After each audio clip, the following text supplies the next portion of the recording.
Bonjour à tous, c'est Psyplay, j'espère que vous allez bien. Une nouvelle mise à jour est arrivée avec des objets gratuits, des correctifs de bugs, et le live Behind the Sims nous a apporté des informations sur les bébés, ou plutôt les nourrissons, et sur la nouvelle extension des Sims 4. Alors je vous propose de découvrir tout cela dans cette vidéo d'information. Si cette vidéo vous plaît, n'hésitez pas à vous abonner mais aussi à mettre un like et à écrire un commentaire pour soutenir la chaîne. Concrètement, cela permet à YouTube de comprendre que vous aimez la vidéo et donc il la propose davantage à d'autres fans des Sims. J'adore vous lire et discuter en commentaire. On commence par la mise à jour. Nous sommes sur le site internet des Sims 4. La mise à jour concerne les joueurs sur console mais aussi les joueurs sur ordinateur. Quoi de neuf, précise, nous avons beaucoup de nouvelles choses dans cette mise à jour et nous avons hâte de vous en dire plus. Juste une petite remarque, même si nous avons ajouté beaucoup de nouveaux éléments, ces derniers sont purement visuels et n'ajoutent pas de nouvelles fonctionnalités de gameplay. Et maintenant, passons aux éléments intéressants. Étonnant que les développeurs insistent sur le fait qu'il n'y a pas de gameplay, peut-être pour éviter des déceptions.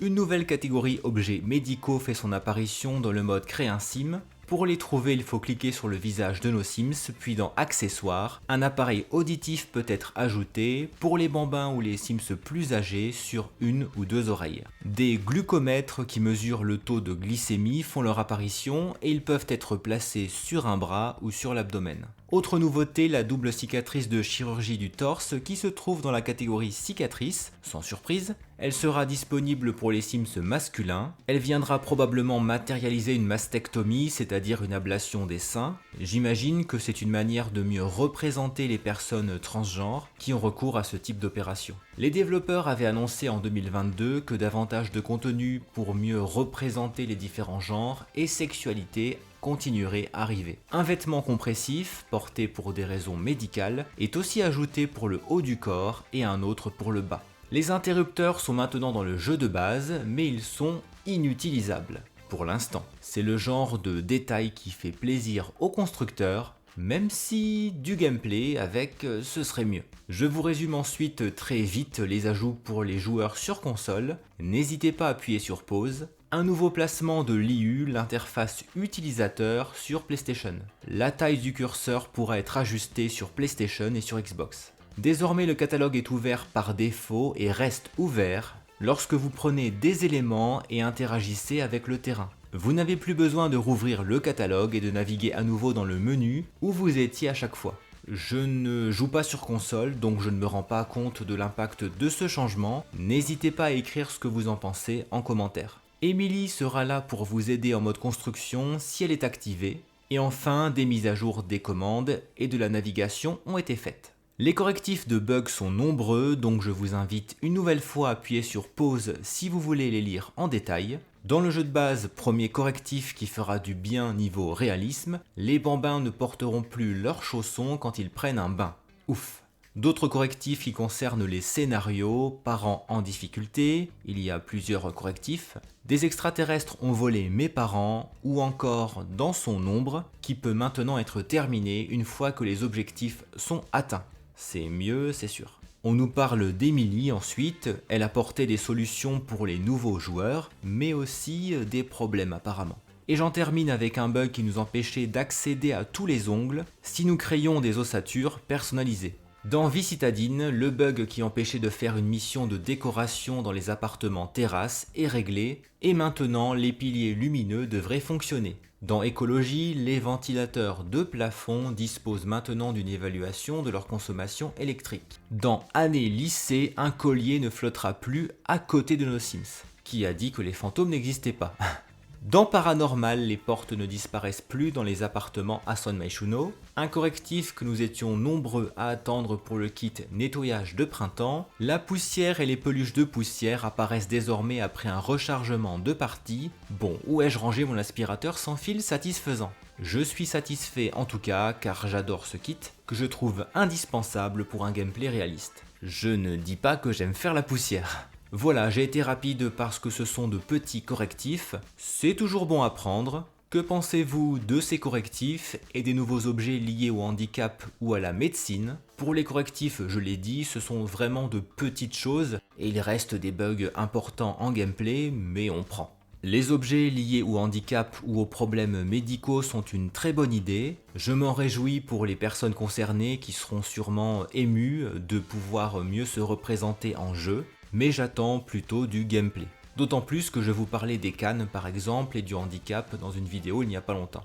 Passons au live Behind the Sims du 31 janvier qui était annoncé comme un grand événement par EA. A-t-il tenu ses promesses? Quelles nouveautés ont été révélées? Le live a débuté avec un point d'étape sur le fameux projet René, le jeu de la future génération des Sims. Alors peut-on l'appeler ou pas les Sims 5? Les développeurs n'ont pas infirmé que ce serait les Sims 5, donc ça ne me gêne pas de faire cette hypothèse, même si cela fait débat sur les réseaux sociaux, ce n'est pas le plus important. Pour résumer, Simgru Grant a expliqué, pendant que nous voyons quelques rares images du jeu qui montraient des objets et le fonctionnement de la roue des couleurs, que le projet René en était dans sa phase de test, que le développement serait fait avec les joueurs, des mises à jour seront proposées régulièrement, probablement pendant des lives, les joueurs qui testent le jeu aideront à l'améliorer, c'est le but des développeurs actuellement, l'améliorer. Des éléments importants de personnalisation seront disponibles en mode construction sur ordinateur et nous pourrons passer sur téléphone portable pour continuer à jouer. Seul ou à plusieurs, le jeu sera multijoueur. Et enfin, il a insisté sur le fait que le développement n'en était qu'à ses débuts et qu'il prendrait encore plusieurs années. Je comprends par là aucune sortie cette année en 2023, je n'avais pas vraiment de doute, peut-être en 2024 ou en 2025. Le message aux joueurs, c'est « Soyez patients ».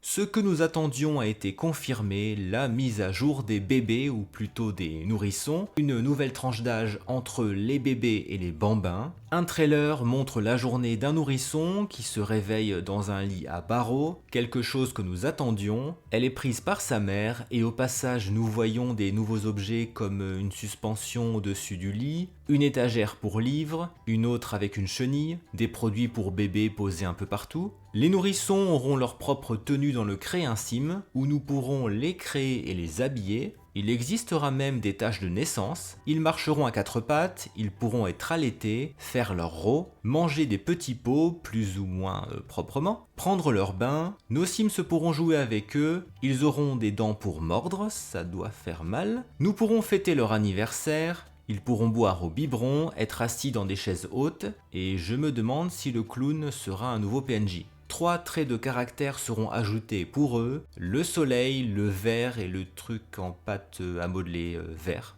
Ils pourront utiliser des jouets comme les bambins, pleurer et mettre le chaos, être couchés par leurs parents, sûrement après des mots rassurants, pleurer pendant la nuit.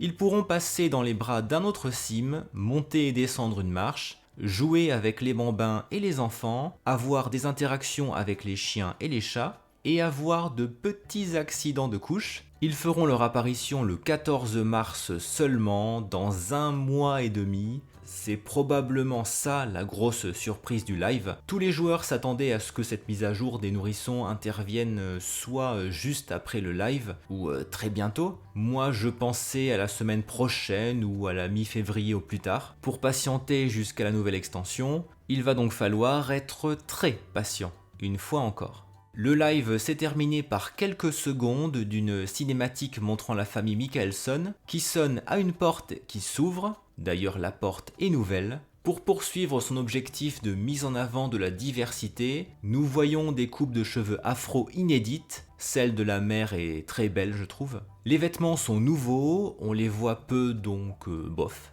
La maman porte son nourrisson dans ses bras et il a des lunettes. Au premier plan, la plante à gauche pixelisée, non? La console avec la sculpture hibou, les fenêtres et les rideaux sont nouveaux. À l'arrière-plan, on sent plutôt une ambiance nord-américaine, ça semble se confirmer, et une voiture derrière eux, tiens. Nous avons rendez-vous le jeudi 2 février pour rencontrer la famille, peut-être avec la révélation du trailer de l'extension, et c'est là que les choses deviennent moins sympas. Je fais là une déduction puisque le 2 février n'est pas encore passé, la mère porte un nourrisson qui ne fera pas partie du jeu avant le 14 mars, c'est donc que l'extension sortira après le 14 mars. Par conséquent, dans plus d'1 mois et demi, souvent les mises à jour ont lieu quelques jours avant la sortie des extensions, à moins d'une surprise, le mois de février va être très long. Si c'est confirmé, je m'étonne du déséquilibre des sorties alors que la roadmap va de janvier à mars. Que pensez-vous de cette mise à jour des nourrissons et de cette nouvelle extension? Pour ma part, vous l'avez compris, je suis prudent et interrogatif. D'une part, les nourrissons sont adorables, bien sûr, mais ils ressemblent énormément aux bambins, ils ont nombre d'interactions en commun à tel point qu'on les confond. Une vraie mise à jour des bébés me semblait plus évidente. Nous verrons. Et d'ailleurs, où sont les tables allongées et les poussettes? Peut-être dans le trailer? Elles sont obligatoires avec les nourrissons. D'autre part, je me demande vraiment quel contenu aurons-nous en février. J'ai vraiment hâte de lire ce que vous pensez de tout ça. N'oubliez pas le petit like de soutien. Merci beaucoup d'avoir regardé cette vidéo jusqu'au bout. On se retrouve en commentaire. À très bientôt.